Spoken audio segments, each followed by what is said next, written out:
It's John Lee, the current champ. He's never been defeated. Holds awesome records, including the fastest KO. He killed a guy during the last Kumite. Yep, kicked the poor bastard right in the throat.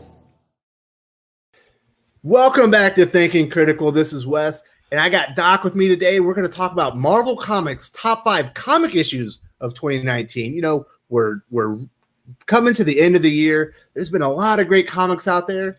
Doc, are you excited to talk about this? Oh, yeah. I mean, this is probably one of my favorite topics. Individual issues that are just great, that remind me how much I love comics.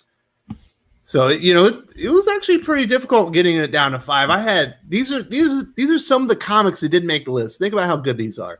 Immortal Hulk number 18, X-Force number 4, Powers of 10 number 2, House of X number 2, Symbiote Spider-Man number 1, Incredible Hulk Last Call, and Wolverine Exit Wounds were all on the precipice, but didn't quite make my list. I would have no objection to any of those books. Individually, they were all great single issues. Mm-hmm. Yeah, so I got a great top 5 list. You want me to go first, or are you going first? Well, why don't we go 1 and 1? Why don't we go back and forth? Yeah, do you want to go first? Oh, no, you can go first. All right, so we'll start with mine. My number 5 comic for Marvel of 2019, Killmonger number 5, the finish to Bryan Hill and Juan Ferreyra's excellent Eric Killmonger origin story. What do you think about that one? I think that is excellent because Killmonger was a great series, and that 5th issue, you know, the first 4 issues were great setup, and then that kind of like time jump between issue 4 and 5 where you get to see like fully formed Eric Killmonger as like the Killmonger we know. That was great. I love that. He arrives in the church and there's all kinds of stuff going on. And he's finally laying it on that girl that screwed him over, and he is no longer her little plaything. He is a fully formed supervillain. He is just a straight up badass at that point. He doesn't have any qualms. He doesn't have any reservations. He just does what he needs to do. Mm-hmm. And that was, you know, you could see kind of in like younger Killmonger some hesitation, and that hesitation is all gone by that point, and I love it. Mm-hmm. All right, so what's your number 5? My number 5 is Major X number 1. All right, so we definitely have a little bit of a disagreement on that one. I really like the art. I thought it was pretty crazy, but I remember the story was like there was a lot of stuff. Like there was a lot of stuff going on that comic. It was out. It was just completely kind of out of left field, and it felt like it belonged in a like a 90s comic. Yeah, it was it absolutely was. It belonged as an arc in X-Force in like 1993. It was outlandish. It was a lot of fun to read. I did enjoy it. It was. And having Rob back, kind of coming up with new ideas, new designs, new crazy everything was in the X world was great. I loved it. And that's one of the reasons why I put it on my list, because it's one of the things that a lot of people just retread the same thing over and over. So I'll definitely give Rob this. You know, he came up with the essential, and there's the existence. Yep. You know, he actually had new ideas, and you know, even a new character in there, and actually made him sing. So I'll give him that. He's one of the few creators out there willing to take a little chance. Yes, he will definitely take chances. That's one thing. I swear to God, it's like he goes to the bathroom and comes out with like 6 new character designs. It's the one thing I love about Rob. He will never bore you. Absolutely. So, all right, let's go on to our number 4 comics for 2019 for Marvel. My number 4 is Savage Sword of Conan number 1 from Jerry Duggan and Ron Garney on the art. The art in that comic is spectacular. The opening scene is Conan sitting on a piece of driftwood eating a raw shark because the ship he was on has been taken out by pirates and he gets captured. Oh, just the perfect beginning to a Conan story. I can't disagree with you that it was quintessentially Conan. Mm-hmm. Yeah, they think they have him captured, and you know I don't know who thought it was good, a smart idea to heal him up and feed him was very badly mistaken, because he immediately frees himself and takes out the whole ship. Yeah. Yeah. So that's definitely my number 4. All right. Well, my number, what would I be on? I'm on number 4. Okay. Yeah. This is only my second one. Derp. I'm going to cheat. I have 2, and, but one I'm not sure counts. Giant sized X-Men #1 facsimile edition. Does it count? Nah, it's got to be new. Okay. All right, fine. Then oddly enough, Uncanny X-Men #14. It was in the middle of it was during the Rosenberg run. Yep. But it was that. But it was before before they announced the Hickman thing. But so before he just stopped giving a damn and decided to try to sabotage everything by killing everyone. It was right before, it was whenever they were still, it was when Cyclops lost an eye. Oh yes. Okay. Yeah, because there's some really good issues in there, but the whole series kind of fell apart, and I was like, the minute that they announced the Hickman House of X, Powers of X, it's like Rosenberg went nuts and threw a temper tantrum and tried to ruin everything. But up until then, he was building to something cool. And I think around issue 14 was right around the time that went sideways, around 15 or 16. But that was the issue Cyclops lost an eye. All right, so I have a feeling this isn't going to be the last X-Men comic in this list for you, is it? It is not. Awesome, because I got a little X flavor in my list as well. Excellent. All right. So my number 3 comic is Absolute Carnage #1, Donny Cates, Ryan Stegman, the first issue of the event that ended up being a prelude for another event for next year. But that first issue is absolutely amazing. It's perfectly paced. It was the antithesis of House of X and Powers of 10 that were going on at the time. It was all action, all fun. You could leave your brain at the door and just enjoy a fun comic book. Damn it. Now I got to go and change my list a little, because I had that one spot higher. I had that. Oh, no, it's fine. We'll talk about it there too. Okay. Well, yes, I agree completely. There's nothing else to say. I agree completely. That book, you know what? As much as I really think Donny, they screwed up so many things with that book, and they like publishing wise, but the story itself is excellent in Absolute Carnage. Take out everything else. Take out the fact that it's an event. Take out the fact that it's just a prelude to another event. Take out everything. Make that just another arc in the Venom series, and it's probably an arc that we're talking about for another 10 years. Absolutely. Ryan Stegman draws one hell of a Spider-Man. Like, he's like super big and powerful. He's like had like a physical presence to him that, you know, everyone else kind of makes him gangly, and he doesn't seem like he's strong. He's got Ryan the shoulder. Stegman's Spider-Man. I was like, oh, I want to see him on an Amazing Spider-Man so bad. Well, he did do Superior Spider-Man. That's where he got his start.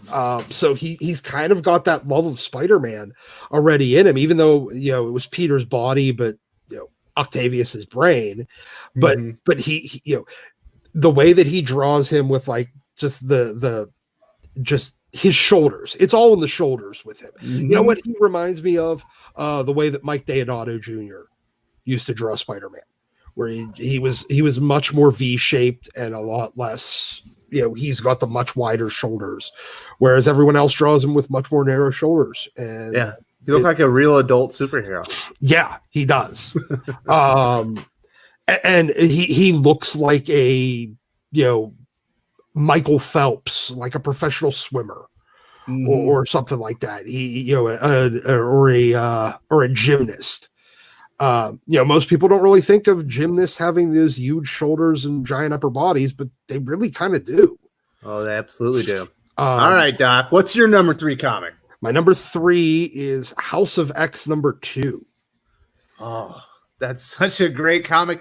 That would have been on my top 5, but I decided if I have a comic from a series, I can't have a second issue of that because it's only a top 5 list. But House of X number 2 would have absolutely been on my list if I didn't have another House of X comic at my list already. Yeah, I you know what, that the explaining the Moira thing and Game Breaker. Yeah, it was. I'm just so sad that we haven't explored it at all yet in the current X-Men, any of the Dawn of X series. Like, I want this so bad. They set me up and they teased me and they teased me and they teased me, and I want more. And it's an interesting issue because it's essentially the two of them on a bench, and then you're seeing images from Moira's past lives, and you're coming to the realization of all the things she's experienced and all the mind blown in that issue. Yes. Yeah. It really did kind of change the game for how to do X-Men, how they can do X-Men, how they can make sense of some of the previous continuity that might have been confusing. They just haven't, they gave themselves a big shiny present that they haven't played with yet. I just want to see more playing with it. Well, we know that there is a Moira series that's in the pipe, and they said there's another series that's going to focus specifically on resurrection and things of that nature. I don't know if they're the same series, but they could be. Yeah, hopefully. But it sounds like we're going to get it. Yeah, I just hope it's not the Vita Ayala series or the Leia Williams series. Well, one of them's got to be on X-Corps. I don't want to hear that. That's bad news. That's bad. All right. Let's get back to the good news. Let's talk about my number 2 series, or my number 2 comic of the year, Daredevil number 5. It Chip Zdarsky, Marco Cicchetto. It's the final issue of that opening arc where Daredevil accidentally kills a guy. He thinks he's being framed by a Kingpin, and this is the issue where he comes to the realization that he made a mistake. And he gets there's a confrontation, or not confrontation, but Spider-Man shows up. There's a conversation. Amazing. Some of the best dialogue you'll see in any comic. Chip Zdarsky had that series, has that series on lock, has that character's voice. I loved it. I can't disagree with you. I'm not really reading, but I'm not reading Daredevil, but I've definitely been keeping up on everybody's reviews of it, and it sounds great. I've kind of lost my love of Daredevil in the past few years. So, but you know what? Who took it from you? Was it Netflix? Kind of, yeah. Oh my goodness. The first season was Netflix, good. But seasons 2 and 3 hurt me badly. They touched me in bad places. Yeah, no. Plus the fact, you know what? Actually, what it really was Mark Waid and Chris Samney, and they're the last time that I really loved Daredevil was when Ed Brubaker was doing it. And Mark Waid put an enormous hole in a lot of people's Daredevil collection. Yes, which is atrocious take on the character. Yeah, but I will say this, Old Man Hawkeye was my introduction to Marco Cicchetto, and I was like, man, this guy's really good. Daredevil is when he solidified himself as my personal favorite Marvel artist over Ryan Stegman and some of the other great ones that they have. They don't have a lot of great artists, but they do have some really great ones. Yeah. I think Marco Cicchetto is now at the head of the list. I can't disagree on that one because he is a damn fine artist. Oh, he's excellent. Go ahead. So your number 2 is? My number 2 is Absolute Carnage number 1. Such a good book, it man. Really is. Like, it would have been a spectacular, as I said, it's a spectacular. If that would have been, issue whatever 18 or 17 of Venom, and started a 6-issue, arc. They could have probably stretched it out into about 8 issues if you add the issues that they did have in the Venom title, plus the issues from, and they were all normal length issues. It would have probably been about 8 or 9 issue arc that would have been perfect for collections and would have been talked about for years. And the fact that it was only the lead in, it would have been the same as like, Mutant Massacre to follow the wait, do I have that backwards? Yeah, no, Mutant Massacre to follow the mutants. And yeah, it would have been just spectacular. So I gotta talk about the final scene. I omitted it before, but that last scene where Dylan Carnage is walking through like the Ravencroft, yeah, and he's turning all of the prisoners as Spider-Man and Venom are sitting in there trying to hold him back because they had to go in there and try to get Norman Osborn because they needed to extract the codexes, is one of the most nightmarish things I've ever seen in a comic book. Ryan Stegman is phenomenal at horror graphics. He is. Yeah, that the whole issue with that, like just seeing him where he's the way that he put like the maggots and everything in the mouth and those and like rip the stomach open to pull out those other Carnage bug things. Oh, it was so gross. But it was so cool. Oh, it's beautiful. Yeah. Beautifully disgusting. And the way that they did the Carnage with just the spine and no kind of core, where he was just like a rib cage he was a skeleton wrapped in Carnage goo. Oh, spectacular. Absolutely. Now I was a little confused by the whole thing though. It felt like, because we saw Null early on, and I did drop the book. Remember, I did drop Venom. So we didn't see Null. We saw the dragon. Yeah, we saw. But so that that was not Null. That's the Grendel. Oh, that was the Grendel, which eventually Carnage absorbs into him and becomes even more powerful, and that's the way he's able to defeat. Yeah, Venom. I was a little confused. So Null is on the symbiote planet. That's what I was saying. Like I thought that the guy that was with the dragon was Null because he claimed to be Null, but that was Grendel. Yeah. Oh, okay. All right, I get it now. Okay, now I'm a whole lot less confused, and I think I actually like it even more. Oh yeah, that was good. It's a perfect prelude to a big event. It's just they should have made it its own event. Yeah, not Donny Cates' fault. I think that's a Marvel decision. I think it was too. I think it was their poor decision. It was a bad publishing decision. It should have been the payoff for the first 18 issues of Venom, and instead it took the wind out of Venom sails. All right, let's get to our number one comics, our very best issues of Marvel Comics for 2019. Mine has got, it's without a doubt, it's not even close. I love Daredevil number 5. Absolute Carnage number 1 is fantastic. Your choice, House of X number 2 is fantastic, but they don't touch, in my heart, House of X number 4.